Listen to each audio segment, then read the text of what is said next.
Sharon, welcome back to Unbroken. Everyone loved our last interview, so I'm super excited to have you on again. I think we could have 10 interviews and not get through all your knowledge. So I'm super glad to have you here today.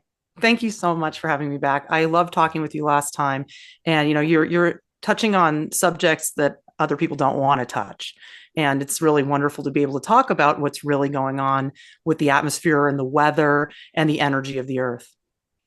Yeah, it's I think it's a totally overlooked part of what's happening, and why things are the way they are. And I think most people don't even connect those dots, even people that are awake and know a lot of things, that's a missing piece. So I'm really thrilled to have you and your expertise because people need to wake up to this because you have solutions. Like we can do things about what's going on, right? Yeah, well, Which we've been doing things, and I know you're a part of that effort as well. You've placed tower busters around your area, and we've actually placed tower busters in your area as well, and many, many other places, and recorded the results of actually flipping the atmospheric energy, yeah. repairing the energy of the atmosphere so that you can get rain in strange times of year. That maybe it's unusual for there to be rain in Oregon in the summer, but now you're seeing a change there. You guys had rain recently, and the wildfire threat is far reduced now because of these efforts that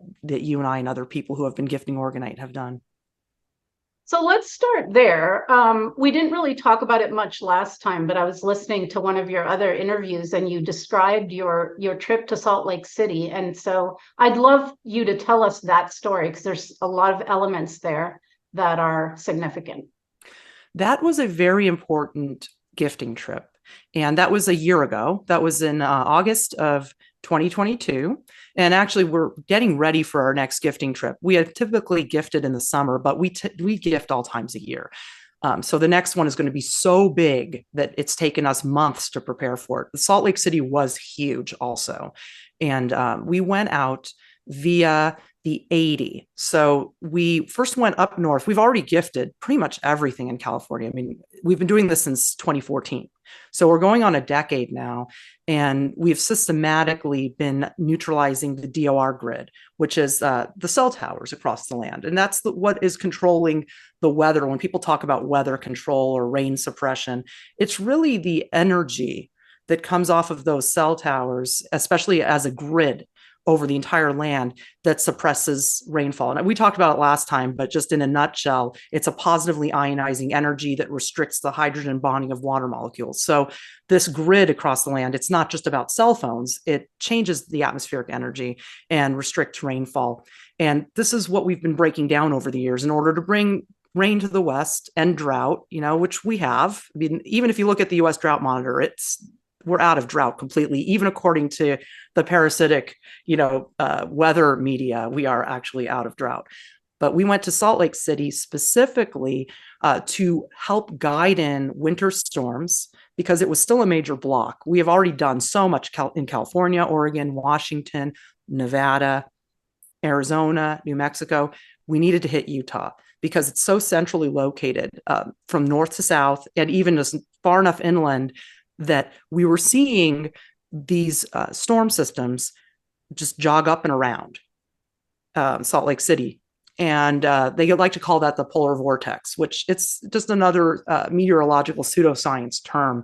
It's in fact an energy blockage. The jet stream is supposed to move from west to east. So we kept observing this block, and it was right there in Utah. And our goal there was to bring in winter storms, and it sure did. I mean, we had over 5 feet of snow in 1 week here in Southern California's mountains, and it caused havoc because nobody was ready for it, even in the mountains. But going to Salt Lake City was it was kind of a spiritual experience for me. And we first went up through the Sierras and hit a road we hadn't done yet, even though we've done most of them. And there were actually towers along this remote mountain road, this windy road. And we went up through there, and it was near Yosemite. And there were actually wildfires around that time as well in that area. But when we got up there, we saw no evidence of them. So one of the tactics that they use there is they'll keep reporting it even when they're out to scare the people who aren't there, into thinking it's still going. They do that by saying it hasn't been contained yet. But when we got up there, we were happy to see in late July of 2022 that the fires were out. We gifted up through the Sierras, a new route. Then we went on I-80 and we stopped in Reno and we continued. So that was a 2-day trip. We stopped and stayed in Reno, and then we continued across I-80 into Utah. So we had never gifted that part of the 80 before. That was a huge amount of land covered, every cell tower. And we spent 3 days in Salt Lake City, and actually 4 days. It was a while because we had a day off there. We had a Sabbath rest, and then we did about 4 days of gifting, and in the area too, not just Salt Lake City, but around. And we covered the entire city, gridded it street by street by street. We use a paper map. I mark it with a highlighter as we hit the different streets, make sure we have everything recorded, know exactly where we gifted.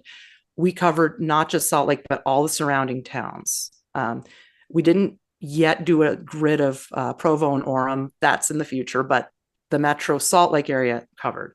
We came back home on the 15th through Nevada, and we gifted until we got to Las Vegas, which we've already gifted that portion of the freeway and also a large portion of Vegas. So we ended up distributing about 500 tower busters on that trip, which is a very, very huge amount of Orgone energy, especially because of how it interacts with the DOR of the towers. It increases the power of the OR. So that was a huge change. And the big thing that happened after that was within days of that gifting, the Bonneville Salt Flats in Utah turned into a lake, and Speed Week was canceled. So I don't know if you know about that, but they do car racing out there in August and early August. So that was pretty great confirmation. While we were gifting in Salt Lake, it usually takes a couple of days to have this happen. But after a couple of days, we did get a tremendous wind. I mean, a huge wind kicked up, and a big, huge rain, a big thunderstorm and rain. And, the people there had been saying it was droughty. It hadn't been raining much. And this gifting trip, it erased that. And now Utah had record winter snow. And even to this day, because the Orgonite keeps working, it's still working. They just had their first snow of the season at their ski resorts, and it's only the beginning of September. So Salt Lake was a very important experience, and Utah is a very important place. There's a lot of controversy about it because people have strange feelings towards the Mormon religion, and there's been a lot of conflicts between the Mormon people and the U.S. government. And I got a little bit of that history from our friend who we stayed with, who is Mormon and comes from one of the first settler families there. So there's been a long history there. And basically, I think that the people there have been marginalized and put in a little box that they don't belong in. And there's been a lot of disinfo spread about it. Not that I'm a religious person or anything. I don't follow any religion, but I feel that there's something very important going on there. I actually have read the Book of Mormon, most of it. I haven't finished it yet. And I see a historic document that's been suppressed. So I think there's a lot of suppression of the history of that area. And I think it's particularly important place energetically on the earth. And that's probably why it's so disputed.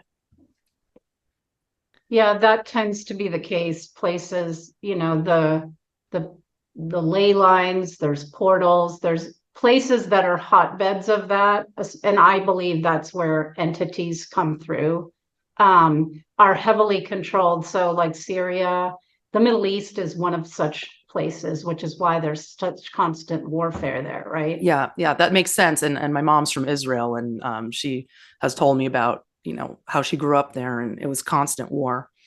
And there are a lot of parallels between Israel and Utah. In fact, Utah is kind of like the new Zion. So there's some kind of parallels there. And I do think about the spiritual energy of the land and portals like you mentioned. Yeah. So, what you're saying about Salt Lake City, I mean, I can sort of confirm. I moved to Oregon from California about 6 years ago. And, our governor has said for years that we're in a drought. And so they say that so repetitively that most people, they just absorb what's said, and somehow that's their reality and not what they actually see with their eyes or experience with their kinestheology, right? So, for example, it started raining in November last year, and it rained at least 3 times a week November, December, January, February, March, April, May, June. Okay, it was still raining once or twice a week in June. Then it stopped for a few weeks. Then we got a little bit of rain in July. Then it, and then we got this, I think deliberately created heat. It was, the skies were pretty DORized. And so smoke had settled over the valley here, and then it rained again. It rained again a few days ago, and it never is supposed to rain here in the summer. And I remember having this, I have trees around my house. So I had this tree guy come and look at this one tree.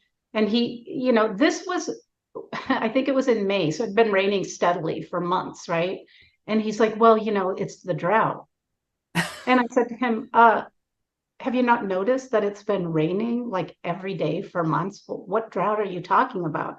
But that's sort of an astonishing part of it, or not, I mean, we both know that people are, severely mind controlled and don't see what's actually in front of them. And so I wanted to kind of go into that because I know you have a lot to say there. The way I feel it is, I am noticing that I am in the same physical planet as many people, but I'm not in the same reality as them. They literally live in a different reality where there's a threat of a virus, or there's, climate change, and, and people run around scared, and they believe in a reality that just isn't there. So speak a little bit about that. Well, yeah, I mean that's the mind control that everyone voluntarily subjects themselves to. I mean, they're happy the way they are. They're content in that state of mind because it's comfortable to them, and it's what they grew up with. It's what they know, and the indoctrination happens at a young age. And nowadays, it's extremely easy to control people's minds, not just through media, but through electromagnetic fields. Everybody who uses a smartphone, no matter how much or how little, is controlled by it. I don't know anyone who isn't. I don't use one, but I mean, that's anomalous. My husband doesn't use it either. But everyone who uses one is controlled by it to some degree. And some people are stronger than others. And I noticed that some people can use it and still see things. Some people can use it and not see anything. So, we all have different levels of consciousness to begin with, and our consciousness has a different strength, I guess, if that's the right word for it, to be able to overcome the illusion. But as long as people are tethered to that device and dependent on that, it will control their mind. So I tell people this, they don't really care. They don't really stop using it. But that would be a great way to wake up and open your eyes, is to stop having your brain waves changed and manipulated by a device that is at the same time giving you negative media. The other problem with that, of course, is that the energy of the smartphone is DOR. So it is against your health. It is the opposite of your natural orgone of your body. That's why they cause cancer. It's contrary to how our bodies work. That's why people get headaches and all kinds of symptoms. Many people think it's something they're eating or allergic to. And if they just stopped using the smartphone, it would go away. But that's a huge part of it. So, yeah, I mean, people are basically living in a digital reality where the outside is dictated by what's on this device, how it interacts with the mind. And their minds and their eyes literally can't see. I mean, they literally do see it differently than you or I do. And it's kind of paradoxical. How do you get them out of such a problem when the phone itself is telling them constantly that it's okay for them, that it's good for them? So, I can tell someone, don't use that thing. It's changing the way you think. It's manipulating your brain. But it's telling them something different. So it's like I'm arguing with it, and it always wins. That's the problem. Very few people, I won't say always, but it's, I would say 1 in 100,000, and that's a very generous estimate, actually would listen to me and do it. Yeah. No, and see, that's a great explanation because, the people I associate with, we see what's going on in the world and we're trying to expose things and, change things. And everyone's so frustrated with the sleepers, as we call them, the people that are fully in the matrix and mind controlled to the hilt. But see, this is something that, again, even people who know that humanity's mind controlled, this piece that it is, that the cell phone has such an effect in that is kind of left out. And that's a super important piece. And it's no accident that the governments of the world have made it a priority to get everyone a cell phone, right? So you can go to a poor country where, people are living in really dire conditions and may not even have complete access to food, but they'll have a cell phone, right? Right. They want to track and control. Yes. So that's a very, very real thing. And, to your point, I knew this guy who was one of those people that would climb the poles and repair those towers where the wires are and everything. And he had his cell phone in a little pouch on his hip. And he developed a huge cancer tumor right there where the cell phone was. And they even told him it was related to the cell phone, right? And I've seen that information out there, not to the point where not to the levels that you reveal, but there is information out there about the dangers of cell phones. And you're right. It's sort of like, wait, why are people not even like taking in that information? Why would you have a device that is, making you ill and people put it on their body all the time. When I use my phone, I only use it if I need to make a phone call. I always put it on speaker and I put the phone as far away from me as I possibly can. And I tell people, look, because it's the age of texting has become, such a thing that people expect that if they text you, you will immediately respond. So I have to tell people, look, I'm not near my phone most of the day. I will check it every now and then. So if you text me, don't expect me to get that and respond. It could be the whole day before I see it, right? But the culture has shifted to the point that, and I mean, it's sad because I walk around. I mean, I live near beautiful forests. So I take my dog and I walk in the woods. And I can't tell you how many people are in the woods with their phones. Oh, yeah. Here, too. I live by the woods.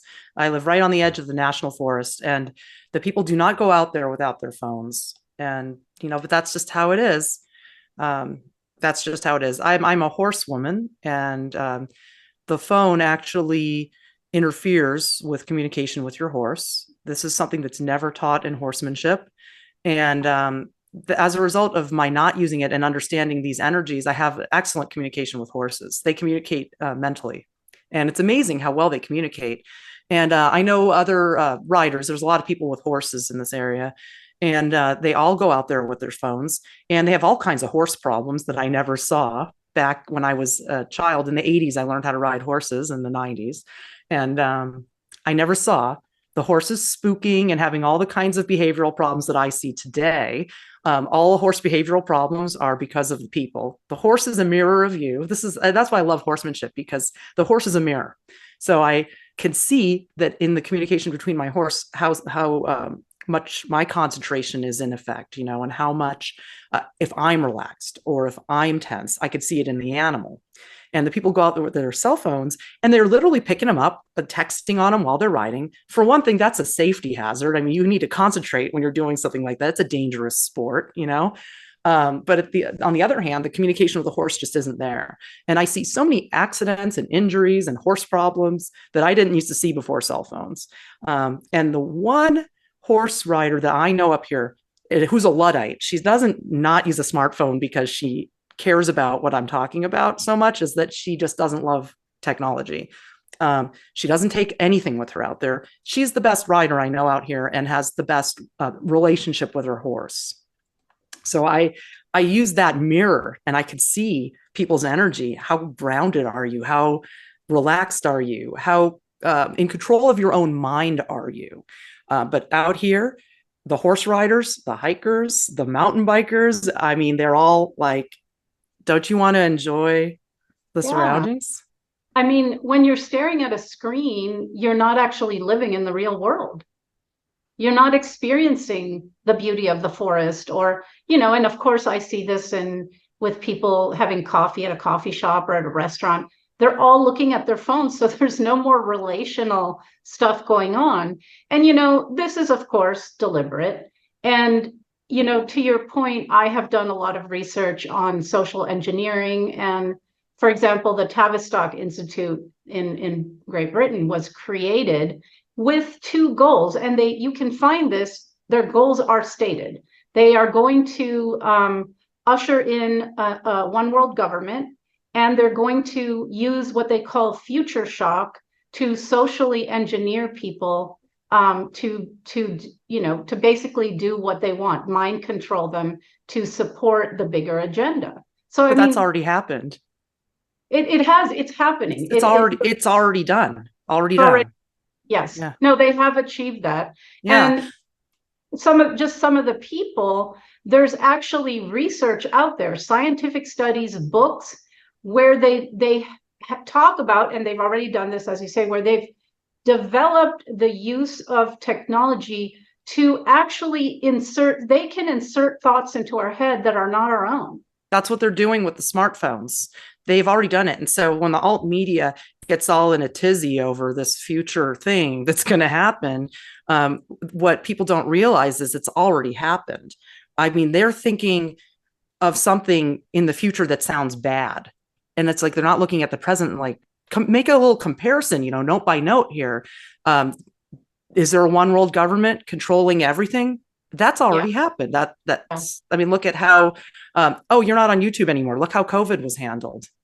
Yeah. I mean, I can say that now, right? I mean, whatever. Yeah, you can say that. I was thrown off YouTube Vimeo for misinformation, and people don't even, the Orwellian use of language. You're a person who like is, specific about words. So it's so ironic because I'm actually telling the truth, but I'm spreading misinformation. And I know. It's the inversion, and it's so stupid. I know. I mean, your channel is great and it's ridiculous. And all this, complete disinfo that shouldn't even be out there is allowed because that's their opinion. But one world government, people are afraid of that. It's already happened. Look how COVID was handled. Same everywhere. I mean, it's just one control system that controls everything. It's actually parasitic control. It's not earthly, it's not human, it's off-world, and it controls, it's above the governments. But all the governments are subject to it. That's why in my field, and I'm studying weather, every country has the same drought, constant wildfires that the government is setting. They even put out a story the other day that due to climate change, they're going to have to set 25% more wildfires now. Of course, the article said that there will be 25% more wildfires. I know what that means. They have to light the world on fire just a little bit more now. But yeah, if you look at all of these future scenarios, mind control, inserting thoughts into people's minds, well, they are doing that with the smartphones. And the smarter the phones get, the dumber the people get. So every future scenario has already happened. They might say it's going to be even worse, but I mean, how much worse can it be? I mean, it's already pretty bad. What we're trying to do with our Orgonite gifting work is undo that. We're trying to break down the frequency control. We're breaking down the frequency control over the weather. That's why there's been so much rain. That's why they don't know what to do with their climate change narrative, because their climate change narrative is incorrect. And if you are like me, and you see that it's not what they say, but let's say in my case, I actually think climate change is happening. I don't just think it, I see it, it is happening, but I have a different explanation for it because I study orgonomy, not meteorology. So I can say, yes, it's happening, but they would call me a climate change denier because I deny their pseudoscience, their fake narrative that it's carbon. So yeah, I mean, it's everybody's mind's fully controlled by that narrative and you had noticed it too. But what we're doing is we're breaking that down and making it so obvious. We're magnifying the truth by making it more and more obvious, breaking down the weather weaponry, at the same time, breaking down the mind control. Because having Orgonite around, if you are a user, which is what I call people who are addicted to smartphones, which is like the majority of people, if you're a user, you're under the influence. Your thoughts are being controlled, your body's being controlled. But having the Orgonite around, because it neutralizes that, it can tip you. It could probably tip your mind. That's what we're going for. So when we gift neighborhoods, we're not just fixing the weather, we're removing some of that frequency fence over the neighborhood. And hopefully, just having an Orgonite near some people's houses might tip them if they're already kind of thinking this way. and they might come to the truth, at least in a small way. So that's what we do. We're doing all we can to break it down. And that's the only way I know to do it. Yeah, and you just mentioned that you have a different way of explaining climate change. So why don't you share, like, let's get into that, because I think this will be really valuable for people. Yeah. Climate change is extremely important for people to understand. It's thrown around all the time in the media. I mean, you hear it all. They're not using COVID anymore. So they've got the climate change now every day. What's happening is, and if you can observe it with your own eyes, like you are, instead of just reading what the news tells you, you'll see, wow, it's raining all the time. It's raining in months where it normally doesn't rain. And you start to see that by breaking down the DOR, we've brought back this garden planet, which is what it is. It's a life-affirming, balanced world. It's supposed to be rainy year-round everywhere. That's the eventual goal. Not torrential rain, but just healing rains, rains that grow food, that grow crops and forests. We're not talking about the kind of cataclysms we're currently seeing. The climate change that we're seeing right now of the extreme weather events is due to the repair of the atmosphere. It's like when you're sick and you take the medicine to kill, like an antibiotic to kill the infection. And sometimes you feel sick because the infection is dying and stuff's being released. And so people will say, oh, I'm having a bad reaction to the drug. They don't actually see that. No, actually, the drug is healing the infection. So what's happening with the earth is that the Orgonite is repairing atmospheric energy. It's allowing rain to happen year round, even in deserts now, everywhere. But the extreme weather events are due to that sudden release. It's been so suppressed for so long that we end up with these torrential monsoonal rains in the desert that cause flooding. We had Tropical Storm Hillary hit California. This was the first tropical storm to hit Los Angeles since 1939. That is a very, very long time. This is historic. So we had this big hurricane come through and then become a tropical storm. Where I live, we got about 6 inches of rain. There are places that got upwards of like 10 or 11 inches of rain in Southern California. It was actually cataclysmic for some people, but this is because recently a tremendous amount of Orgonite went to Arizona, and it helped to guide that moisture up. And it literally came up that way from Mexico straight up north into the US through Arizona and California. So these are the kind of changes we're seeing, and the media is just all over themselves about it because they have a climate change narrative already set in place that it's getting hotter and drier. Right. And then when this happens, it throws everything off. But what I can tell you is, based on what I'm observing and almost a decade of Orgonite work, the climate is changing, and it's changing for the better.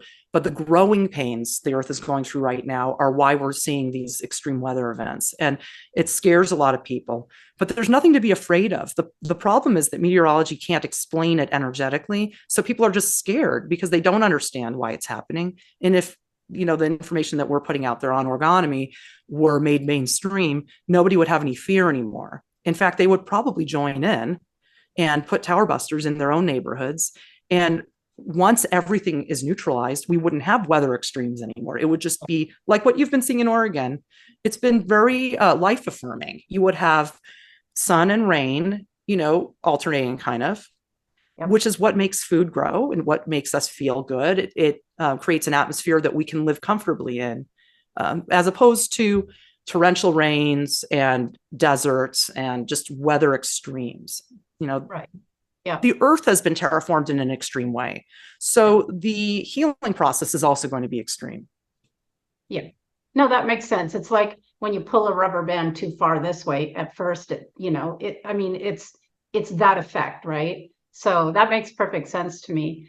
And, I spent some time living in the Peruvian Amazon, and there it rains once or twice a day. It'll rain for an hour and then the sun will come back out, and then it'll rain again and the sun will and there's a constant interplay of rain and sun. And so I thought, wow, that's interesting. And just what I learned studying there with the shamanic leaders of this tribe, I heard this too, that the Earth was intended to be basically like a garden planet. And it was supposed to be moist and warm and full of life, you know. And when I was in the jungle there, I mean, God, a teeny little piece this big had so much life in it. You know, it was just, I mean, my eyes, I mean, I couldn't even hardly take in how much, and I could feel the life too, and the song of all the insects and the animals and the plants. And I mean, it was beautiful. It was incredible. So I want to just sort of affirm that I have heard that too. And so, yes, they have deliberately terraformed this planet. So deserts are not natural, they're deliberately created, right? Yeah. And so talk a little bit about that. Like, who's doing this? And because I love looking at things from different perspectives. So, you know, there's like God and Satan, and there's Orgone energy and DOR energy. So we're talking about this same thing, you know. So describe what's going on here and who's actually perpetrating, you know, the parasites that you reference. Like, describe that a little bit for people. Yeah, Wilhelm Reich discovered this, and exactly what you're talking about. So that life that you were feeling in that rainforest, well, orgone energy is the energy of life. It's life force energy. So you were experiencing extreme life force energy, which is what this earth is supposed to be like and what we're supposed to be. We and the earth are supposed to be abundant with life force energy, and it's supposed to be a harmonious world. So I think it's really great to hear that people with indigenous knowledge affirm this, because it was scientifically discovered by Wilhelm Reich as well. And this was the first time a scientist ever talked about this. And of course, it was terrible for his career because it put him on the outs with everyone. And I mean, because he was using it to cure cancer as well. So obviously that was his downfall with the government and the FDA. But what Wilhelm Reich discovered while working in Arizona was that this terraforming of the desert was unnatural, that the desert was not supposed to be a desert, that this whole planet was supposed to be, like you said, a garden. And that he had estimated about 25,000 years it had been this way. And this was back in the 50s. And he found that by using his cloudbuster to infuse the atmosphere with orgone energy, he saw pollution, stagnant kind of smog lifting and the air becoming clean and pure. And he also saw clouds form where there weren't any clouds. And eventually, first there was green grass. Even before there was rain, green grass returned just from the life force energy. And then he eventually brought rain. And he actually brought rain not just to the desert near Tucson where he was working, but all the way in LA and Pasadena. Large amounts of rain were recorded after his work in the mid-50s there. So it's a very widespread thing. But the perpetrators of it, he found, were not earthly. And that was also part of his downfall. Not that he shouldn't have been saying this stuff. I mean, we need to know the truth, but the government did not take kindly to it. This is not stuff that they want us to know. So a lot of this, like this geoengineering narrative that people believe in, that this chemtrails narrative, a lot of that is the government covering up for ET activity. And that's what Wilhelm Reich found, was that this is not, that all of this desertification and drought is not an earthly phenomenon, but something from off-world that has changed this world. And it was done through deadly radiation. At the time, he was detecting very high amounts of nuclear radiation in the desert. So we talked about this a little bit last time, that there was something causing nuclear radiation, and it wasn't the so-called atomic tests, which Akio Nakatani has proven that's a hoax. If you read the book Death Object by Akio Nakatani, it is just irrefutable that nuclear weapons are a hoax. He's a statistician and I think a mathematician, and it was a very interesting book. It's written like the way a scientist writes, so it's a little hard to read, but it's not that long, and he basically breaks that whole narrative down scientifically. There never were nuclear bombs, but there was nuclear radiation. Where did it come from?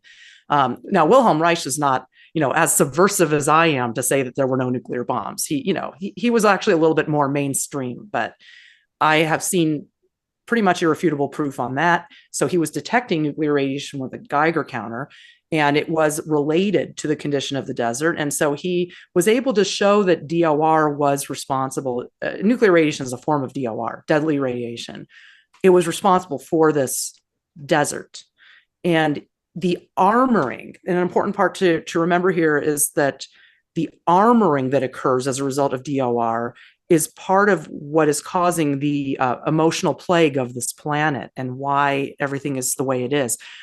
The plants in the desert, in order to adapt to the changes that were made to deprive of water and life force energy, developed spines and just a way of armoring themselves against this new environment. And likewise, we as people armor ourselves in response to our environment. So the DOR is affecting us emotionally. And he called it emotional plague. A lot of this is societal, just all the different things that have hurt us in our lives. Schools, religions, parents, just all the indoctrination. And now, of course, the energy weapon that people take with them and love. That DOR causes an armoring of the organism. So our emotions become armored, our orgone becomes stagnant. It leads to disease. You know how there's a connection between feeling good mentally and being well physically? He figured that out for the planet and for us. So what he said about the desert and overcoming the outer desert of this earth is that the first obstacle is that we have to overcome the inner emotional desert in order to overcome the desertification of our world. So actually a very sad thing happened on this planet. A beautiful, life-affirming garden planet was taken over by parasitic off-world artificial intelligence. And in order to feed off the misery of the inhabitants of the earth, they mined the resources of the earth, the silicon resources, and they also they mine the etheric energy of the inhabitants. So that desert was caused by those beings. And when he informed the government of an extraterrestrial force, which he documented in the form of UFOs that he saw and that retreated when he aimed the cloudbuster at them, the government pretty much just said back to him, "Thank you for informing us of your activities." And that was it. And unfortunately, they were not on board with eradicating this force, because this force is the very thing that puts the governments in power. Yes, 100%. I mean, I couldn't agree with that more. And, this planet was created to sustain all the life within it. Everything is interdependent. Nature works perfectly. So if an alien race wanted to do a takeover, it's pretty clever of them to basically do this in terms of the atmosphere, because now they can say that there's not enough water, there's not enough food.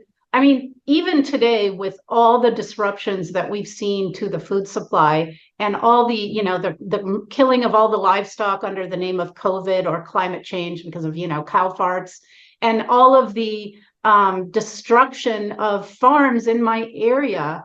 There used to be so many more farms, but again, the governor said that there was a drought, and so they couldn't have their water from the Klamath Falls Dam. And even though these water activists actually went to the Oregon Supreme Court and won their water rights, and the governor still refused to give them water. So they've killed off a bunch of farms. There's still some, but this is the worldwide phenomenon, in all these other countries now, the big countries that provide food for the world. Oh no, farming is against climate change. So it's exactly the agenda that I would have if I was an alien who wanted to take over this planet, right? I mean, Yeah. Yeah, I mean, it makes sense. Yeah. And there's definitely an attack on the food supply and on the water supply. And this is to control. However, by gifting Orgonite and bringing rain year round, that negates all of this. And people can install water collection on their houses with downspouts from the roof that just fill, the ton of rain comes off the roofs. Everyone can do it. It's against the law to collect rainwater in this state. Now, there's no way they can enforce that. There's no way they can enforce that. If you put out a bucket in your yard and there's rain in it, are you going to get arrested for that? I mean, rain collects. There's absolutely no way for them to enforce such a thing. But the point is, even without rain collection, and I know I've heard about that stuff, the rain itself will make the food grow. And the way it was designed, the way this planet was designed, intelligently designed, was that we don't need to water it. It waters itself. And so by gifting Orgonite and increasing rainfall, we can restore that natural rain and sun, like you saw in the rainforest, that makes everything grow. And that's exactly what we need. So everybody needs to gift Orgonite. And also, everybody needs to not be discouraged when they put out Orgonite and don't get the exact result they want immediately. The atmosphere takes a long time to heal. You will see immediate results. That there's always something that happens right away. But things settle in. It has to interact with other things. This Orgonite has to interact with that Orgonite. The grid has to stabilize. So if you do a lot of them, you'll see something extreme happen. If you do a little bit, you might just see, an improvement, that you'll see clearer skies, maybe more clouds, puffy clouds, but so don't be discouraged if you put out the Orgonite and you don't get your tailor-made weather that you want, because the weather just needs to be repaired. Ultimately, when it's repaired, it will do what it needs to do to keep us all alive. Right. Yeah. So, something else you just sort of touched upon, I want to highlight, is the people in governments or in global agencies or in any kind of position of power and control on this planet. They are not human. They may look like a human body, but they've been taken over, inhabited by these ETs. And so because sometimes people say to me, but why would these people harm, including themselves, right? Or their families, or, why do this to us? Well, because they're not human, right? And these are the people that, trafficked me and, tortured me and do this to so many children. The explanation that makes the most logical sense and is in fact true is that these people are inhabited and taken over and run through a human looking body by these entities. And I don't know if you saw this recently, but this one politician, Mitch McConnell, was talking and then he just suddenly stopped talking. Yeah, he glitched out. He just sort of, and so there's a classic. So anyway, speak to that. Well, yeah, he glitched out, and the more Orgonite we put out there, the more that happens. Computer virus 19 started in September of 2019, and they do have a computer virus, and that is why we had this United Airlines nationwide ground stop yesterday. I mean, when you listen to the news report on that, it was very odd. I put it up on my blog. You might want to check it out. If you go to my blog, which is thekembo.tumblr.com, currently the top story is this United Airlines ground stop. They are debilitated. What we have going on is, and this is what another news story I read this morning about the crisis at the airlines. It's a combination of weather and computer problems. That is exactly what Orgonite causes for them, is weather and computer problems. I mean, we're creating the weather that we need as humans on Earth, and the computer problems, well, all of those negative entities are artificial intelligence. The whole thing is just one big computer program running. So we are actually glitching it out. So the more Orgonite we gift, the more of this kind of stuff happens. But in September of 2019, when we gifted Silicon Valley, and we did a complete grid of San Jose and all the surrounding places. And we gifted all of our friends, Google, PayPal, you name it. They all got gifts from us. It caused a major, major problem for them. And we've been dealing with, and there was other things that happened involved with that gifting trip that infiltrated the system and caused data problems for them. So that will be covered in my next book, which I'm still working on. Unfortunately, I can't rush this book because it's unfolding right now. But my next book will be covering this. But I'm still learning. These ground stops with the airlines are a huge part of it.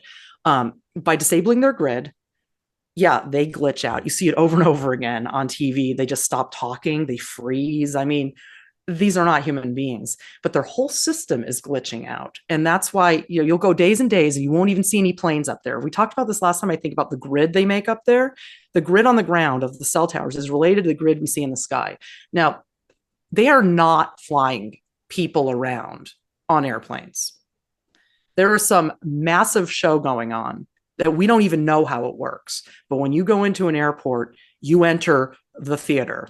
And from then on out, who knows what's actually happening and how they're getting you from here to there. Because one day after another, there are no planes up there. And when I first moved here 7 years ago, there was a steady stream of planes going back and forth. I'm like, okay, they're going from LAX to wherever they're going, because we live north of LA.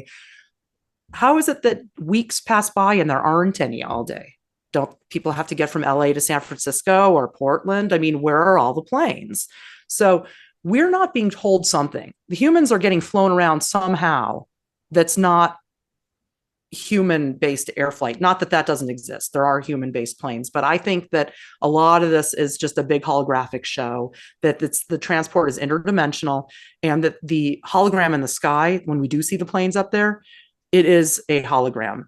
I think we talked about that too, disappearing parts of planes, missing things, like weird stuff that doesn't make sense.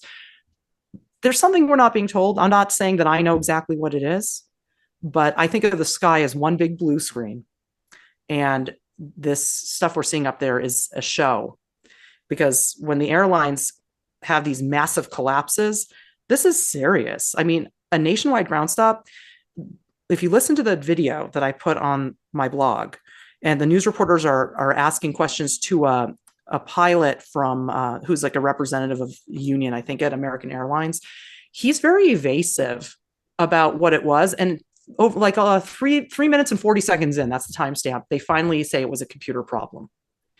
And then at the end of it, somewhere around the 5-minute or 5:30 mark, somewhere around there, I think it was, I'm trying to remember, it's on my, but definitely listen to it.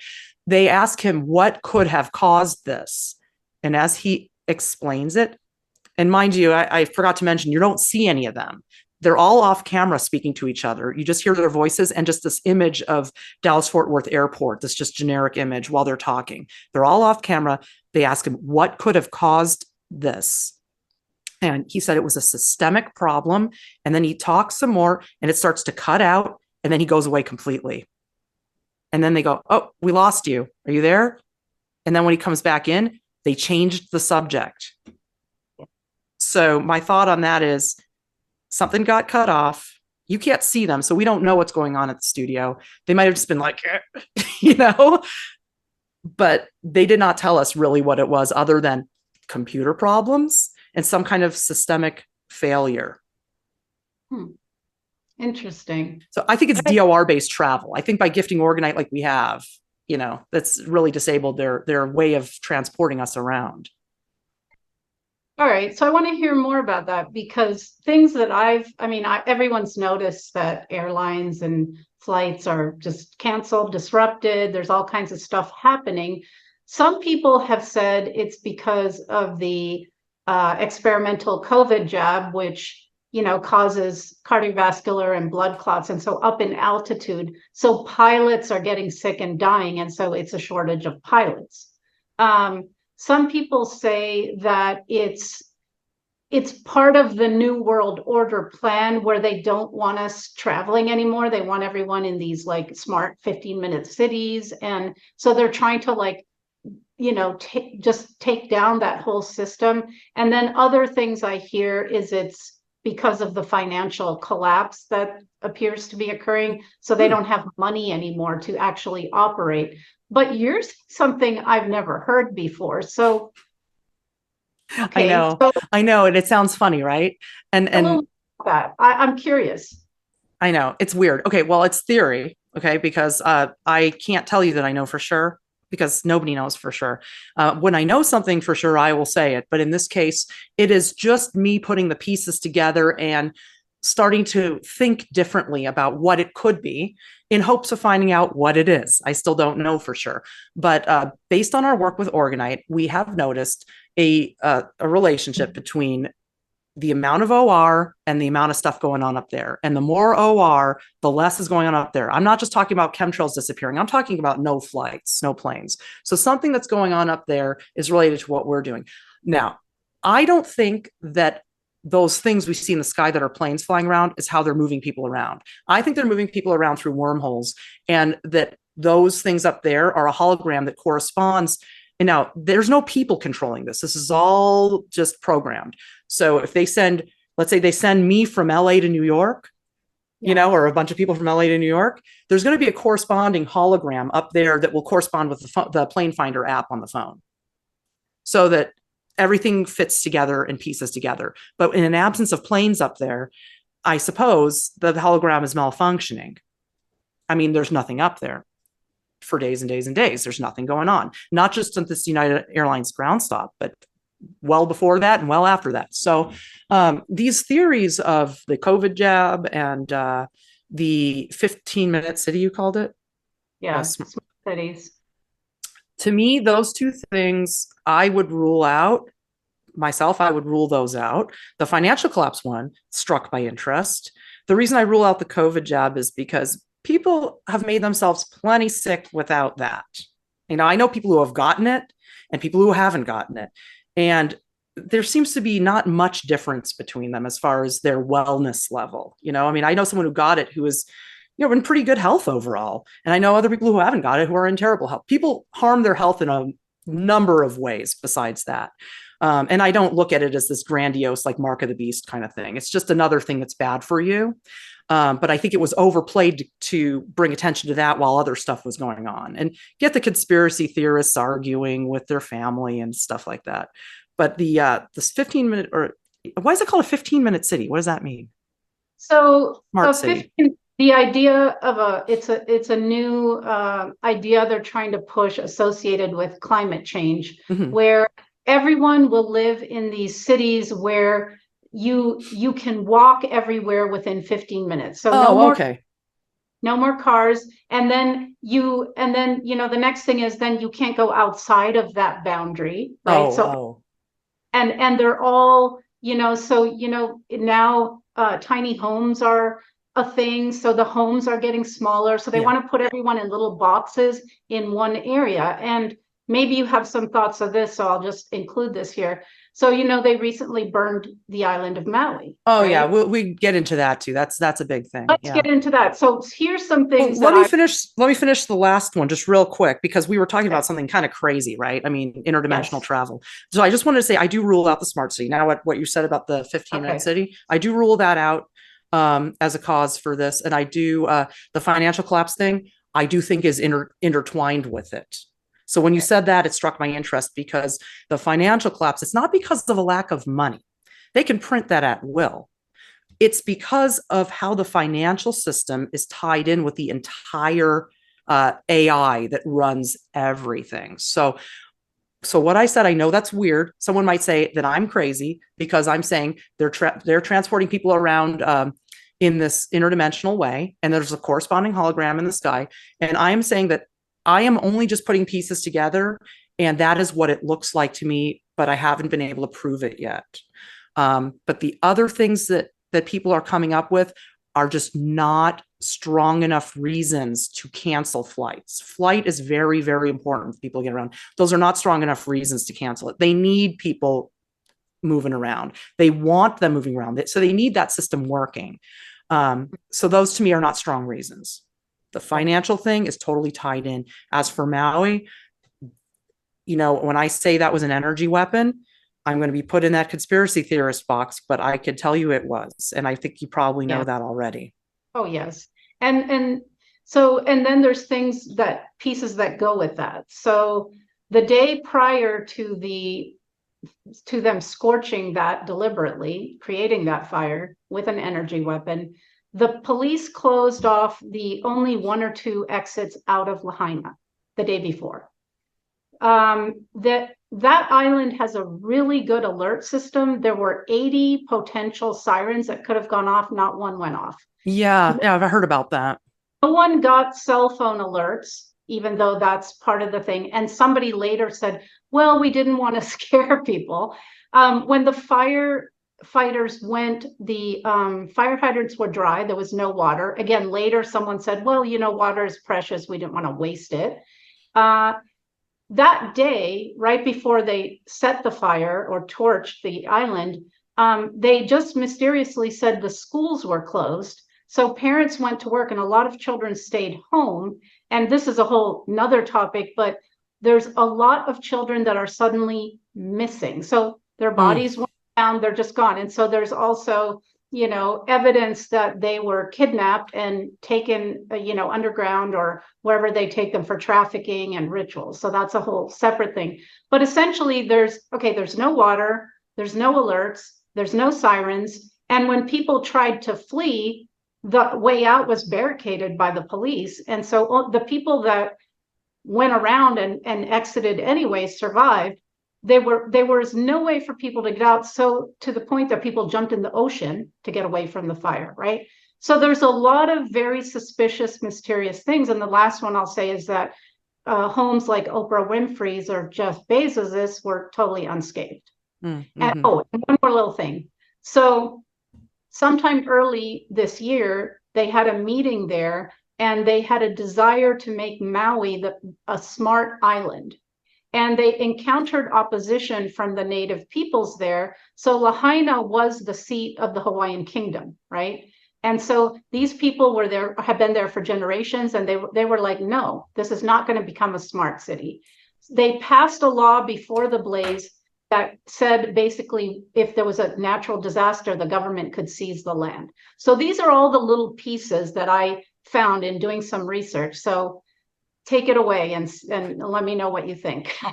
Well, I mean, from what I've seen, this was an energy weapon like what was used at 9/11. And anybody who wants to know more about that should read Judy Wood's book, Where Did the Towers Go? Because it totally corresponds to how that fire worked. As for, the land grabs and all that, I think that that's incidental to this. I think that the purpose of this is to create suffering. This is very typical tactic of theirs. When the earth is going through major changes and major recovery, we're doing geo-restoration work. And I know somebody on Maui that has a lot of Orgonite and has put a lot of Orgonite out there. And they are reacting against that. I mean, what happened at the same time as all this was that Arizona got an influx of about 150 tower busters. And that was huge all at once. And that's in addition to what we've put it there when we gridded Phoenix and all the areas around there. And at the same time, there's a very prolific gifter, very hard at work on the East Coast, where Wilhelm Reich's home base was. So the two most important places Wilhelm Reich was working, New England and Arizona, both got tremendous energy boosts. I mean, huge. I mean, the crazy weather that's been happening in the Northeast and Arizona because of this, the whole Southwest. And then Maui got it too. So I think the parasites are reacting against two major places that needed the energetic restoration, as well as Maui itself, which is, paradise on earth, so they're reacting against it. And I do see this as simply a parasitic hissy fit, and it's horrible that they have to take out so much life, but that's what they do. But that shouldn't deter us from eliminating them from this world. We need to continue this. We don't want to just acquiesce to it. But yeah, what they did there was just a major energetic attack to generate DOR and suffering. And yeah, I mean, land grabs and all that I'm sure that's going to happen. I'm sure that that's like a side effect of it, but I don't think it was the goal of that attack. I can go with that. I mean, it's just like, I don't know enough about that part of it, but I do know about the energy part. Well, they always have multiple sub-agendas to their main agenda. So that would make perfect sense. But see, yes, we're in a war and we're winning this war. And so it's just like the bully who, destroys the kid's sandcastle because he doesn't want to play with him or something. So yes, they will have, I know these people, they just will go out and destroy as an act of revenge and anger. And so you're absolutely right. So we do have to continue the fight, because that's like being in a war and saying, well, they won this little battle, so let's give up. No, because see, we can't give up, because if we don't do anything, it's the end of us. It's the end of life on earth. That is their ultimate goal. So people say, well, it's like, do you want to live or die? It's actually their goal is to mine our suffering. The end result will be the end of life on earth, because the parasite always kills the host. Yes. But they actually would have this go on forever if they could, but it inevitably would end in our death or in us killing them. And that's what we're doing. We are killing them, and we are keeping them out of our atmosphere. They can't fly up there anymore. They're glitching out. They can't control our minds anymore. But what's going on that's so crazy is the humans now are in this chaotic state of mind because they've never thought for themselves before. And as the AI is, kind of glitching out and backfiring now, it's not working right. Their thoughts are getting more and more confused because everything is dictated by the smartphone. Anyone who uses one, everything's dictated by that. There's a little of you in there too, but the more mixed up and crazy the parasitic energy gets, and the more frenzied they are as they're dying off, it's going to be very tumultuous for the people. So people are experiencing a lot of emotional upheavals and all these things. If they would get rid of the device that gives the parasites that connection into their minds, they would be able to clear their minds and feel a lot better and not be subjected to that chaotic parasitic energy as that parasite's dying. But it's very difficult for people right now because they're so influenced by that. Yeah, and that's very well said. The parasite will consume its host eventually. That's the Ouroboros, right? It never it doesn't, I mean, it ultimately ends badly for both. And yes, these people are parasites, and I call this looshing. So they feed off low frequency survival based emotions: fear, anger, hatred, despair. So suffering is a food source for them etherically, because these are etheric beings. And then, just like in the physical, they feed off us through, stealing part of our income, or requiring licenses or registrations, or, all these other things that they do on a physical level too, to parasite off us. But what people need to become aware of is that they're gonna try and keep us in a state of fear and suffering. And I mean, just look out there. That's all that's going on. They're pumping that out like there's no tomorrow. And for people, because people have said to me, how, and I've asked that question too, like say with COVID, how can people believe there's a pandemic that's killing everyone when at the same time I went to the CDC and it said the death rate was like 0.02%? So it's like, wait, but the information is here. And then, take the vaccine. It's going to prevent you from getting this horrible virus and transmitting it. And then people would say to me, well, I can't come over to your house because you're not vaccinated. And I said, but are you? And they said, yeah. And I said, well, do you believe that it's effective and it works? Yeah. Well, then why would it matter whether I have it or not? Because people are all mixed up. They're all mixed up because the parasites are changing stories constantly and giving conflicting information, and people are not discerning and they don't use their own minds. And I mean, the key again is stop using an energy weapon every day of your life. All those things you do on there can be done on a computer. They can be done face to face in the world. There's all kinds of other ways to do it besides using an energy weapon. And no, a computer is not an energy weapon. The smartphone is. The computer can be controlled. I control my computer. The smartphone controls you. My computer is hardwired. I have control of it. I know I use it for what I want. It doesn't tell me what to think. It might monitor what I look at. It might, there's stuff that you can't control, but it doesn't control me. The phones do. So again, it's that same thing, that the human mind is so mixed up and discombobulated, and it will not become coherent, and people are not going to be able to think straight and be clear until they get rid of the energy weapon, which they won't. But I'm just saying it again. I know it's kind of annoying. I keep saying the same thing. I mean, people know that about me. If they listen to my podcast or, any interviews, I'm going to say the same thing over and over again. But it's the same thing with so many other things. Like, people know full well that if you eat a ton of sugar or fake processed food or GMO, like, you're not going to be well physically. It's going to make you sick. And then people eat it anyway. They do it anyway. Yeah. Another area where this, and it's really playing out now, this crazy Orwellian, contradictory stuff. It's playing with the whole trans agenda, right? Yeah. So now, a man can be a woman, and men can get pregnant and give birth. And they're literally, biology is biology. Okay. And so then they're like, well, the sex you were assigned at birth. No one was assigned anything at birth. You're either born with male or female genitalia. And yeah, there's a small fraction that have a little bit of both, but there's no one assigning it. It's just Well, who you you could say that, you could say God assigned it.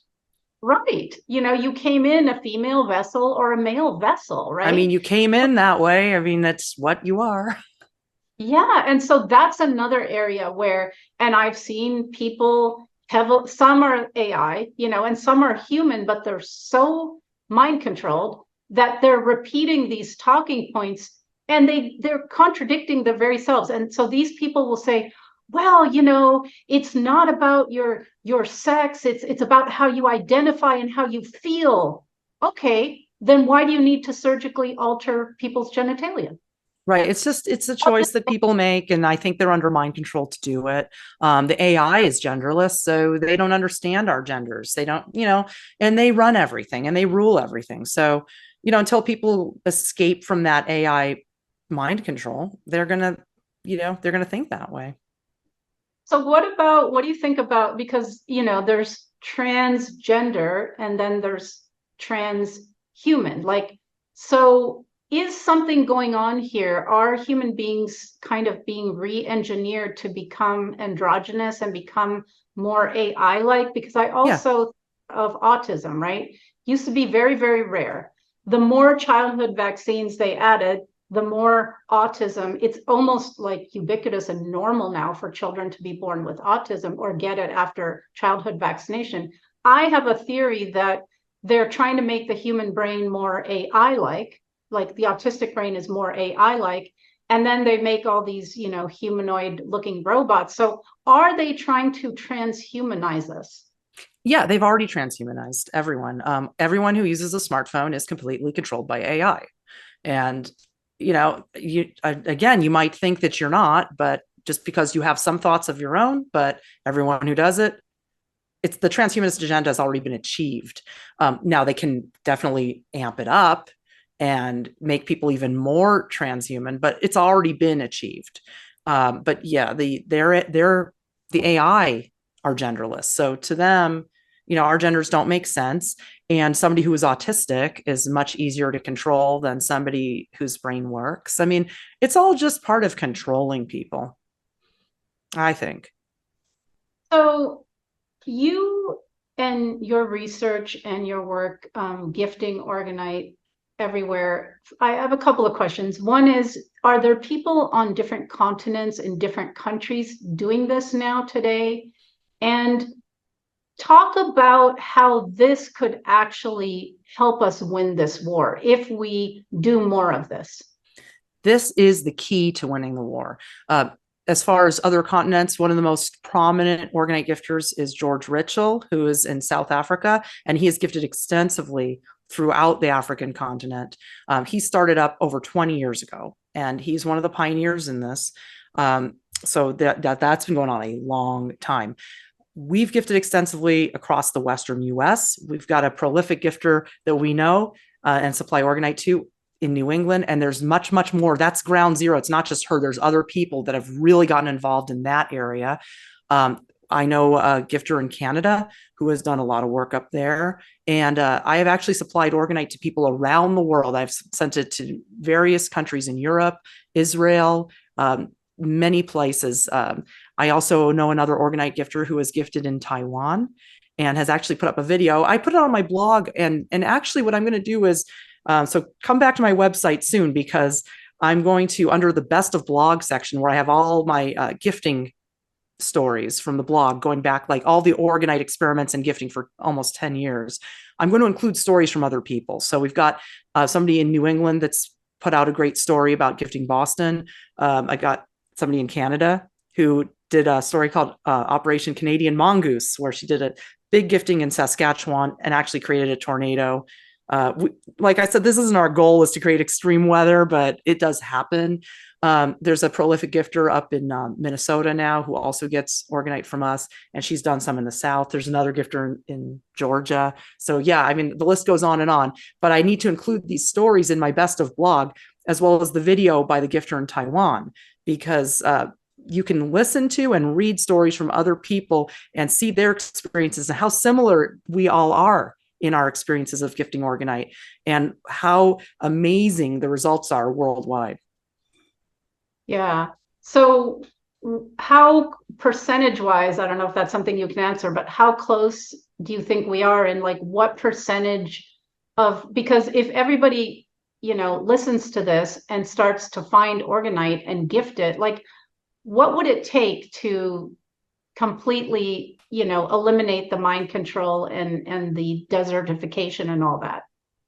I would like to see every tower on Earth gifted, every cell tower neutralized, would completely restore the natural climate of this world. For the mind control part, that is a one by one individual journey of people deciding they don't want to be under mind control anymore. When I tell you what that smartphone is doing, and you hear me and you say, you know what, I'm addicted to it, it's telling me what to do, but I'm still going to try not using it, that's when the healing begins. So I can say, don't use it. The phone will say, use me, love me, hold me, caress my screen, and you love it. You just love it. Sleep with me, put me under your pillow. Oh, you just love it. It feels so good to have it there. But you know what? It doesn't feel good. It's just telling you it feels good. It feels good to it. It feels good to your parasites. Yeah. Your parasites that are connected to your body love it.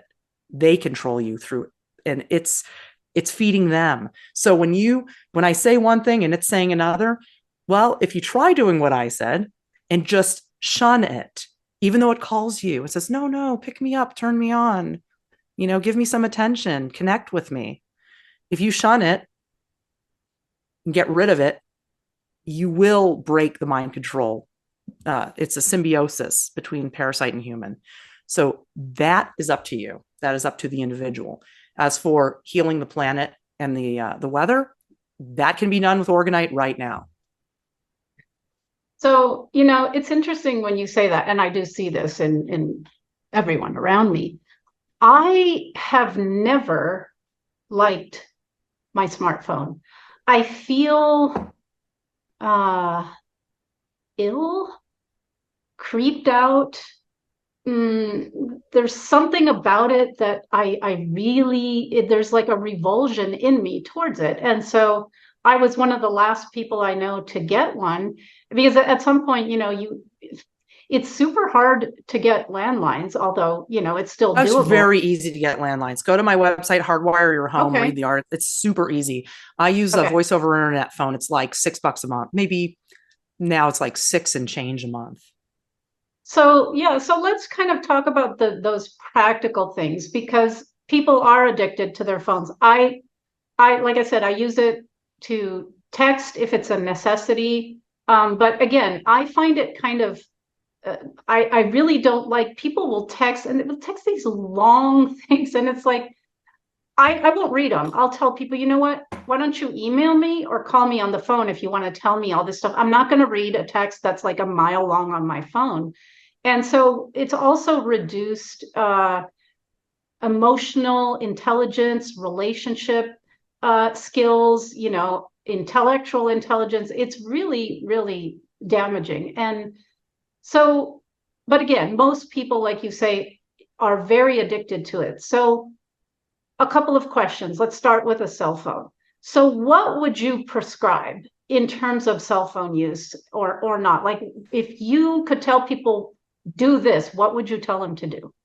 Okay, this is a great question. So I have a cell phone. It's actually a smartphone, but it is off almost all the time.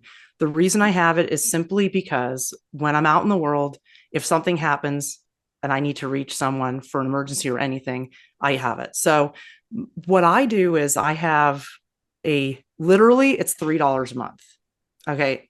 I don't know anyone whose cell plan costs $3 a month, but that's how little I use it. So I have a T-Mobile plan. It's $3 a month, which is 30 minutes of talk, or it's 10 cents per text. So 30 texts. So it's like I can do 30 texts or 30 minutes or any combination of 30. That's how little I use it. I never use it up either. So the next month I just get charged another $3. I put like $20 on it, and then I can go for like, half a year on that or something, So That's how I do it. And the reason I use a modern phone is just because it works.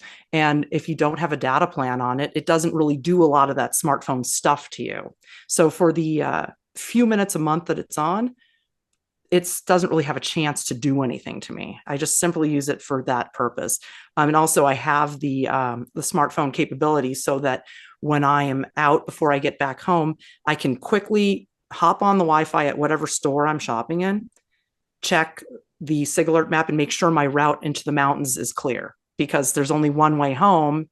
And I have to check that before I go to make sure there's no like fire or something blocking it. That's it. That's like basically my monthly usage. I shop maybe every 2 or 3 weeks. So I'll check it once, you know? So basically the phone is off most days. I would say that I have it on for a week at a time and don't really, I mean, off at a week at a time and don't really use it. So I rarely even have to charge it. So my prescription for cell phone use would be get one of these plans that only allows you 30 minutes or texts. That's it. That's all you get. That's all you need. That's all I need. I run a business, you know, I have a website. I can do everything I need to do with my computer at home, all my emails. For the home phone, landlines, I know what you mean when you say they're hard to get. The traditional copper wiring landlines are prohibitively expensive. So what I recommend is what I did here at home is I have an UMA, which is a voice over internet phone, and I have a hardwired router. You know, everything's hardwired, and I plug it into there, and that's where my phone gets plugged in, and it works great. And it costs, literally, you pay $100 to buy the UMA, or you can get it on sale. Sometimes I got it for like $72 at Best Buy on sale. That's a one-time cost. You do the installation yourself. It's very easy. They give you instructions, and from then on out, all you pay is taxes and fees every month. So currently, I think I'm getting charged like $650 or $670 a month. So for less than $10 a month, I have a home phone and my cell phone. So that's how I do it. Okay. So I know, mostly what you mean when you say you've hardwired your home, but like break that down into nuts and bolts. How can people hardwire their home, and is it as effective as Wi-Fi? It's more effective than Wi-Fi. I love hardwired internet. Right now, you and I are speaking on my hardwired connection, and hopefully I'm not cutting out much. That can still happen, but way less so than if you're on a Wi-Fi. If you're on a Wi-Fi, you'll hear like little glitches and people cutting out. So the speed is faster because it doesn't have to travel through the air. It's direct from your modem straight into your computer. I do have a router. So the way we do it is this. We have the modem comes into the house, plugs into a router. The router is usually Wi-Fi, and nowadays the router is included with the modem. So you have to be careful when you set that up. Make sure that you have a modem that is not Wi-Fi. I do have an article on my website with more details of how to do it. But if you have cable internet, you can usually buy your own modem. Then you don't have to pay the rental fees to the cable company. And it is just a modem. If you buy your own like that, then you connect a router. The router is not a Wi-Fi router. It's a hardwired router. You can get those too. Some people or, companies like to have everything hardwired for security reasons. So they do make them. I have the router, and from there I can plug in anything I need to, which is 3 devices, 2 computers and the voice over internet phone. So what we do is we run Ethernet cables through the house to the places. You can run them along floorboards. Some people can actually you can even do it in the walls if you want to get fancy, but just running them along floorboards and stapling them on with U-nails, it's very discreet, and you can run it to any room you need to. So that's how we do it. My article has some pictures. The article is called Hardwire Your Home. It has some pictures that shows how we did it, but it's really easy and it's way faster internet. Yeah, it's interesting. We moved into the house I live in about 4 years ago, and in every room there's a place where you can plug in like a cord and then plug it into my computer. So that would be the same thing. It's just not set along the floorboards or in the wall. So when I've used it, it just, the cord just sort of visible. But that's what it would be, right? It's something Yeah. that plugs into the computer and plugs into the wall. That's how I do it in the living room at the, on the couch. I have a cable because that's near where the modem and router are. It is just hanging there. And I can tuck it away under the couch when I'm not using it, or just plug it into my computer when I am using it. So I can use my laptop on the couch. And yeah, that cord actually can be moved around the house. So it's like some people don't like the wires, but if you provide a few spots in your house with a wire, it can be tucked away when not used and plugged in when needed. And yeah, it works really, really well. I'm very happy with it. Yeah. And I often say this, like my husband will be on the internet on his phone and I'll say, why don't you just get on your computer? It's so tiny. Like I can't even really see it properly, even with my granny specs that I wear to see small things. It's hard So to see the screen. I agree. yeah, it's so unpleasant to use. It's so tiny. And I don't, I see people texting. I mean, their fingers just do something magical that I can't do. So I detest like those tiny buttons and that tiny screen. So it's just much more comfortable to use a computer. And I wasn't really sure about computers. So I'm really glad to hear that that is not it's not the same as the cell phone. Not even close. Plus, what you need to do also is disable your Wi-Fi on your computer. So it has a little, it has a receiver. So you just Yep. disable that. That's very easy to do too. Once you do that, your computer is not trying to communicate with Wi-Fi's. So it's not putting anything out either. It's very, very simple. And computers are not a threat in that way. I love computers. I think computers are great. I don't like artificial intelligence. But there's a big difference there. A computer is a tool that I use for many functions that I need in my business, and it helps me a lot in my life. But it doesn't control me. I control it, and I use it as a tool. And there's no radiation coming out of your computer other than, there's a type of EMF that comes off the screen, and it's, supposed to not be so good for you. But it's not a mind control frequency. There's many kinds of EMF in the world besides RF that I'm talking about. The RF is mind control. The other types, they may have impact on you. They may not. Some people are different levels of sensitive. Some people can't even handle electricity. These things do not bother me. What bothers me is the mind control signal, and that unpleasant feeling that you have with your cell phone. That's you feeling what it's trying to do to you. And if your husband's looking at it and he probably just can't feel that. Not everyone can feel that. So he doesn't feel what it's doing to him. And if he's choosing it over the computer, it's because it told him to. I mean, that's what it does to a lot of people I know. And it's no insult meant to anybody. I have a lot of friends who, they're a user. Everyone I know is a user except for my husband. So it's pretty normal. But that's the reason is you wonder, like, why are you doing that instead of this? Well, it told him to. And there's a real strong bond between human and AI that is needed by the parasites to link up to our, lower chakras, our, most base emotions, and feed off of us. They need us. We don't need them. They need us. Right. Right. I love how you call people users because, back a long time ago, I worked with addicts for a while, and that's a very apt word because it is addictive, as you've pointed out. So it's really, we could compare people and their relationships to their cell phones to people and their relationship to drugs, couldn't we? Absolutely. And I actually started studying addiction to understand it a little bit better. And the AA 12-step method, the first thing you have to do, though, besides recognize there's a problem, that's going to be the hardest thing for someone who's addicted to something, is to admit it. The next thing is that you have to give it up, give everything up to a higher power. Because if you're addicted to something, you have no control there. It's not like you could use your willpower to overcome it. It's controlling you. It's an addiction, and it's a serious health problem. I mean, people look down on addicts like it's a mental problem. It's like a physical health problem at a point, and to give up everything to a higher power and just say, I'm in your hands, I'm in God's hands, or whatever that means to you. That's how the AA book described it, was just whatever that higher power means to you.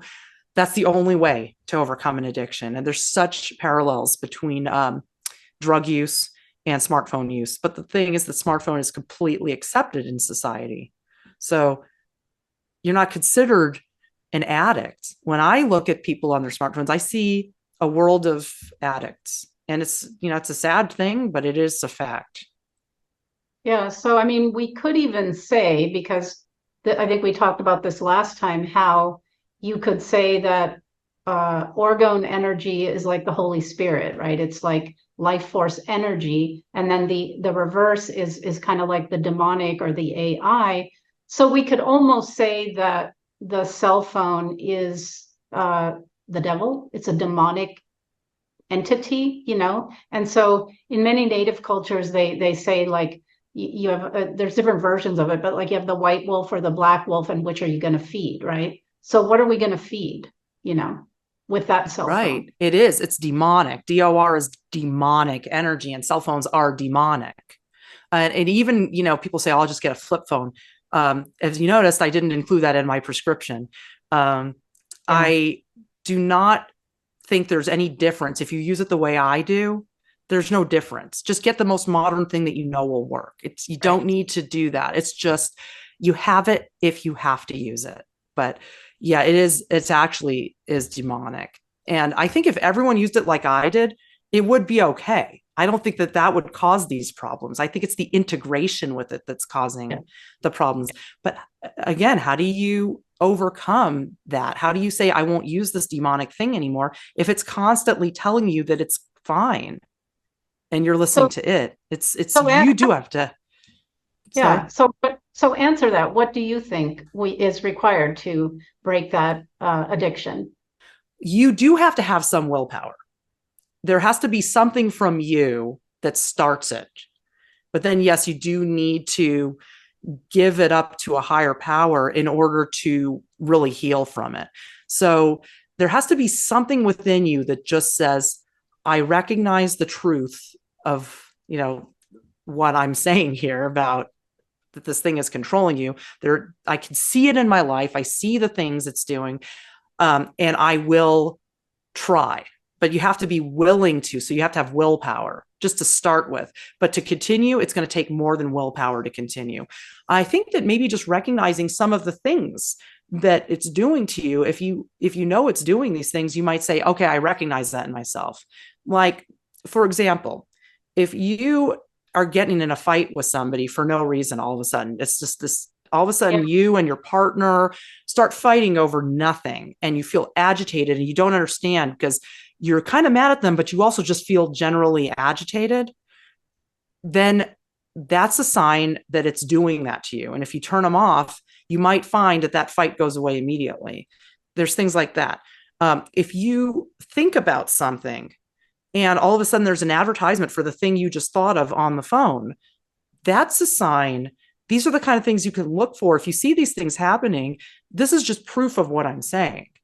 Yeah. And then you could try it, If you feel like, let's say you have a headache every afternoon, you don't know why, you have a headache every afternoon, that's a symptom of the DOR from the smartphone. Try turning it off. Don't just assume you're allergic to chocolate or something, Try turning it off and see what happens. Well, most of the times doctors will just say you're allergic to something, here's some pills, here's something to stop the headache. But all of these things are just small examples, Yeah.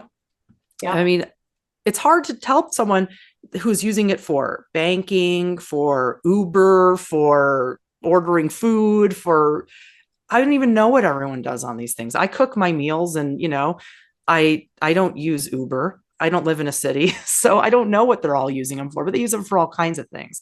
But just a few of these little examples that I gave, if you see that in yourself, there's a sign. Yeah.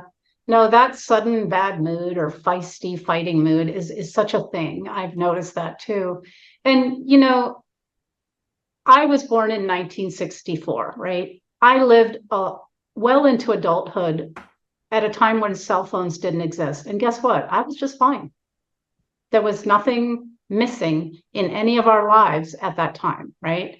And then the other thing I'll add to what you said is I call it zooming out. Like zoom out and look at the whole planet. Look at the fact, look at what's going on. We're in a war, right? So if you care about life and, you know, and want to eliminate suffering and want to do something about all these issues that are going on in the world, then for, you know, I'll just say it, for fuck's sake, stop using your cell phone, okay?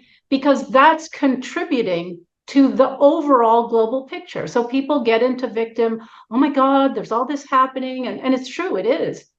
Well, and there is a sense of helplessness. A lot of people just think, oh my God, it's too overwhelming. I don't know what to do. So what I particularly love about you, Sharon, is that you come here and you say, hey, here's a super easy, super practical thing that we can do. So if you care about winning this war, if you care about life and us evolving to a higher level of consciousness and living the way we're meant to in a paradise world, maybe that's worth turning your cell phone off and using it in the very contrived way that you do. I mean, hello, that to me would be the only reason I would need, right? So correct me if I'm wrong, but I think what you're saying here is if we all gift Orgonite to basically, ideally, all the cell towers that they've put up all over the earth, and we reduce our usage of this smartphone to just really basic necessity, this could, in fact, these two very simple things could change the world. It would completely change the world. It would change us. It would change the planet. It is totally an easy solution to implement right now. I think the hardest part for people would be the personal part, the not using it. I think the Orgonite part, anyone can do it now. And I think the only thing that would stop people there is just a disbelief that it would work. So because of that, I've put together a body of research and into a book and my blog. The blog covers 9 years of work with Orgonite, and the book covers the first 5 years, and I published that book in early 2020. And these are places where you could see exactly what it does. We've basically proven it. And along with other people who have done the work too, but you could prove it for yourself. If there's any doubt in your mind, I would say, look at our body of work and just decide for yourself. And even better yet, just try it, because it's so inexpensive to make a little bit of Orgonite or buy a few Orgonite pieces. It's so inexpensive to just try it. And what have you got to lose? And, I just want to share a story with you in that vein.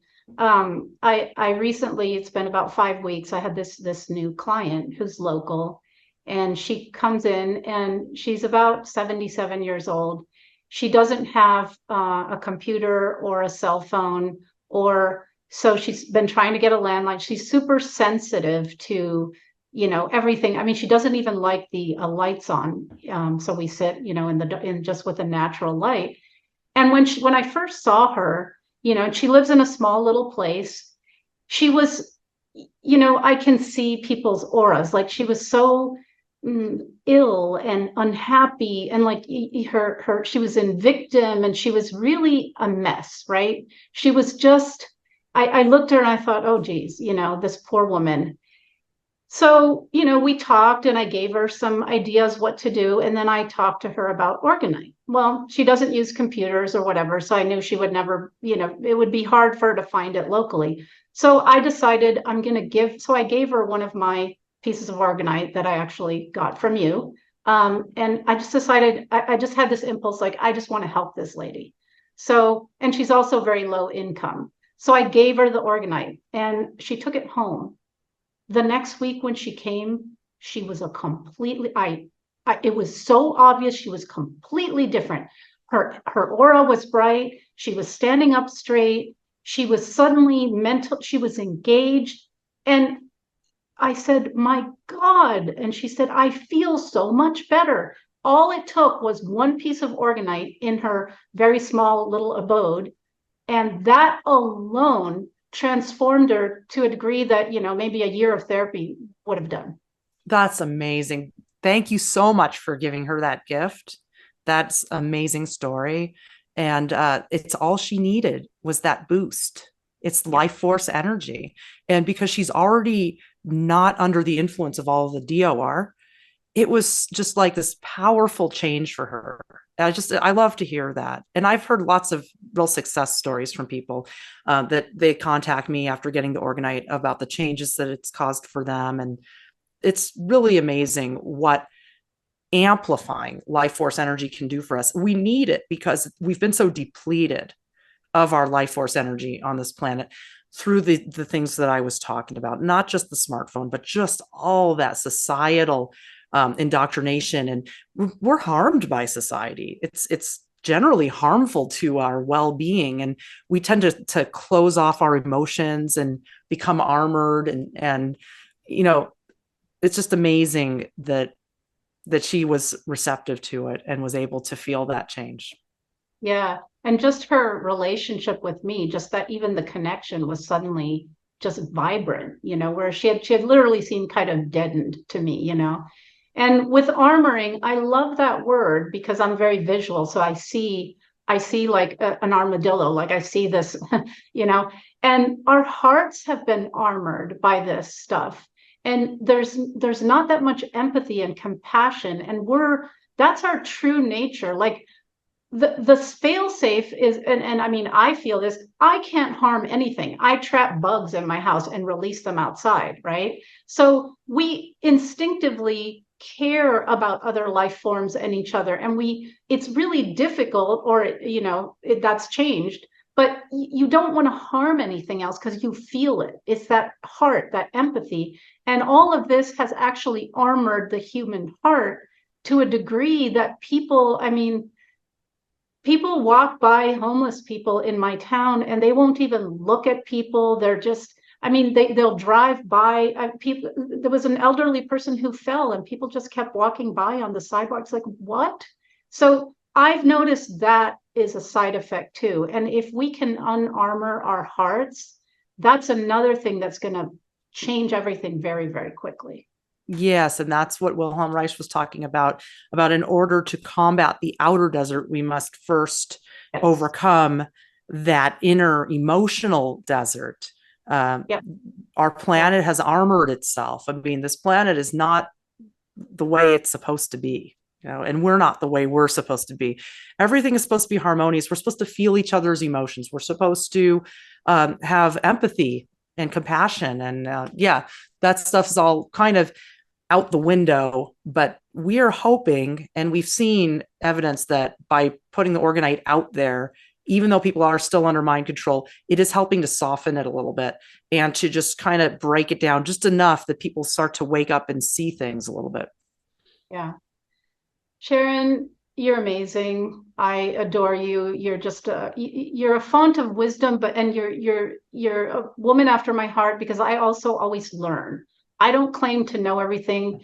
And then I learn, and then I realize, ooh, that was wrong. And then I learn the new thing. And so that's the kind of person you are. You're always learning. You're always questioning, So bless your heart for being a warrior here on this planet for the light, Thank you. I just love having you on and our talks. So I just want to invite you to leave people with some last words or wisdom or whatever you want to leave people with. Well, I thank you so much for being so open-minded and receptive to these new ideas. And I'm honored to be able to share it. And I would just like to just share what we're about to do with our next gifting trip and to encourage you to do your own version of it where you are. We are about to go to Denver, Colorado, and do a grid of the city of Denver. I do not think we're going to get every single tower in Denver on this trip. I also think if we were to get every tower on this trip, it would create a cataclysm. We are going to do a very comprehensive grid of the city of Denver, followed by a complete grid of Albuquerque and a complete grid of Tucson. We have never tackled 3 cities in one trip. We're going to be gone for 2 weeks. The reason that we are doing so much at once is we've already covered everything else. Now we have to go farther and farther each time. So that's going to be a very, very huge energy shift. So I do want to let everyone know that is coming, and you will feel changes in the atmosphere, in yourself, on the planet. And I just welcome you to join in and do it in your own town as well, and feel those changes inside yourself and in your environment. It feels really good to gift. You will feel a difference. So we do have Orgonite at our shop on our site, and I also have a video on there. There's 2 videos on how to make Orgonite. So please come to thekembo.com and check out the Orgone Energy, it's called Orgonite section of the site. And check out those tutorial videos. And if you'd like to get Orgonite from us, we do offer all kinds of beautiful Orgonite, as well as just very inexpensive functional tower busters for you to put in your neighborhood. Oh, and we have a coupon code on those tower busters for the rest of the summer, summertime 10. So just type in summertime 10 and get 10% off on tactical Orgonite. That's tower busters and earth pipes. So I do encourage you to do a little bit in your own neighborhood and just really see and feel the difference. You could see the sky improve, you'll feel yourself improve. And, I hope you take my advice and turn off the devices. That would help a lot. But yeah, thanks so much, Max. I appreciate so much being able to share Orgone energy, Orgonite, with the world. Yeah. Very, very few people talk about this. The independent media will not touch this subject. Yep. Well, I think we incarnated here to do specific pieces of this puzzle to help. And you and your husband clearly came to, bring awareness to this. So before we go, I just want to emphasize that. So you and your husband, Gabriel, have spent your own money and your own time and your own resources you're just getting further and further all over the United States and gifting and changing the weather. And now you're going to tackle Denver. So I would like to say to people 2 things. One, pay attention. Maybe send a video, send you, maybe email you and say, here's what I've noticed in my area since you were here. So people can actually start to see the effects of what you and your husband are doing.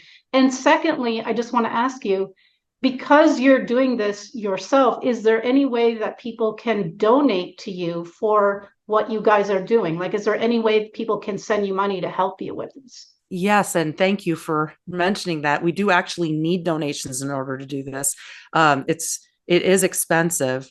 And we have a donate button on our website, thekembo.com, on the homepage. And you can also donate by check.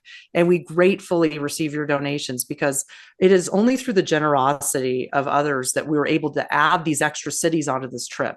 People really came through for us. We were collecting donations for Denver, and we got enough to add on 2 more cities on the way home. So definitely, we would appreciate that very much. And of course, if you buy Orgonite from us, it helps us too. But the donations go straight into our gifting projects.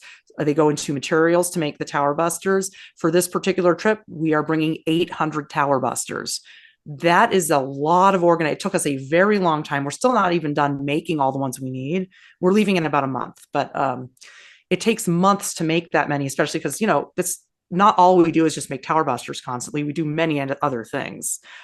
So that's what the donations go towards, is travel expenses and making the Orgonite. And I do want to put out this special thank you to everyone who made the Denver trip possible. And we will continue from there. The next big one that we plan on after this is Tornado Alley, which is going to be huge, which is why we're actually planning on doing wide sweeping gestures across the central US, as opposed to pinpointing cities on that one, because otherwise we will create catastrophic weather. So we are conscious of the changes it brings, and we try not to make it something that will hurt people. We want it to be helpful. However, expect some flooding, expect some crazy rains, expect big snows this winter because of this gifting that's going to happen. And I would love it if people wanted to send me pictures. You could check out the list of everywhere we've done. If you go to that Orgonite section of the site and click on Best of Blog, you'll see every city and area that we've gifted over the years. And, you might have noticed the changes. Yeah. Well, thank you. And I regularly go to thekembo.com and I just read up on what's new. And there's just so much information there. It's brilliant. So And, you know, some of us are struggling financially, but if everybody even sends the little bit that they can, that's going to help, because ultimately this is going to help every one of us on this planet. So again, thank you so much, Sharon, for being here today. And, you know, possibly we can do another one in the future. I would love to. Thank you so much.